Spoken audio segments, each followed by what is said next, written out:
Биз бүгүнкү сабагыбызда кыргыз философиялык лирикасынын салттуу үлгүлөрү, кыргыз философиясынын лирикасынын салттуу үлгүлөрүн жаратуучулары жөнүндө кеп кылмакчыбыз. Кыргыз философиялык лирикасынын тамыры акындар чыгармачылыгынан башталат.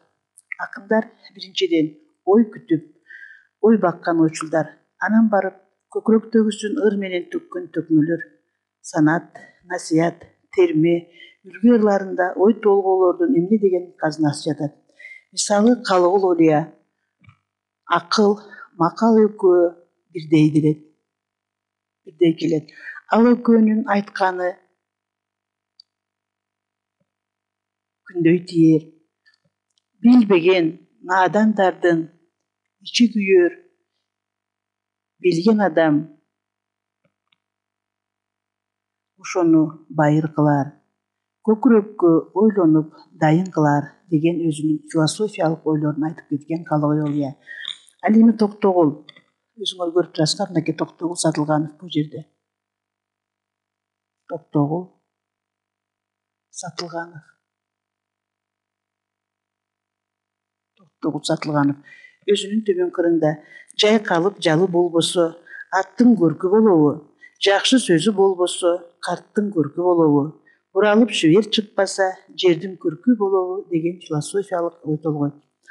Алар аалам, дүнүйө, өмүр, өлүм, адам, анын жашоосу, жакшылык менен жамандык, ынтымак, арзуу, арман, каниет кылуу сыяктуу алмыштактан келе жаткан татаал, түбөлүктүү маселелердин тегерегинде ой жүгүртүп ырдашкан. Мисалы, Жеңжок өзүнүн 18.000 ааламды оодарыштырып ырдаган. Анын ырларынын бир учу теңирге төнүп, экинчи өңүрү байыркы Кытай философиясына тамырлаш экендигин философ Чөмүр Өмүралиев тастыктайт. Мынакей Жеңжок акын. Азыркы ушул Жеңжоктун ырына токтолмокчубуз. Жеңжок акындын азыр төмөнкү ырын карагыла. Бетеге кетет бел байлап, калкып учкан булуттай, замандар өтөт эл калат, эл оозунда айтылып, эрдик кылган эл калат. Калктын камын ойлогон, касиеттүү шер калат деп түбөлүктүү жөнүндө ой толгойт. Ал эми Барпы ойчул катары ааламдын жаралыш картинасы жөнүндө философиялык көз караштарынын өзүнчө бир бүтүн системасын түзгөн акын. Барпы Алыкуловду бул жерден көрүп турасыңар.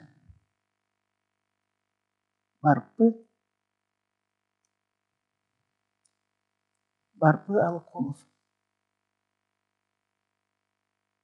Барпы Алыкулов.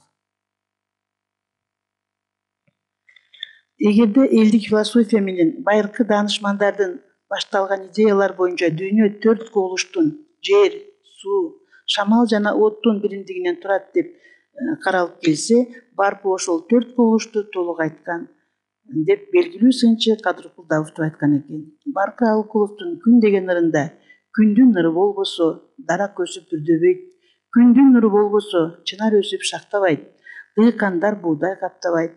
Бардыгына күн себеп, чыгыш жактан батышка жүрүп чыккан күн, жарык нуру дүйнөгө тийип турган чыккан күн деп күндүн касиетин айтса, шамал деген ырында төгүлбөстөн сынбастан, кетесиң кайда сен өзүң, кылыч менен чапса да, мылтык менен атса да, бөлүнбөйсүң шамал сен, дүрбү салып көрсө да, мерген болуп өңсө да, көрүнбөйсүң сен шамал деп шамалдын күчүнө таң берет.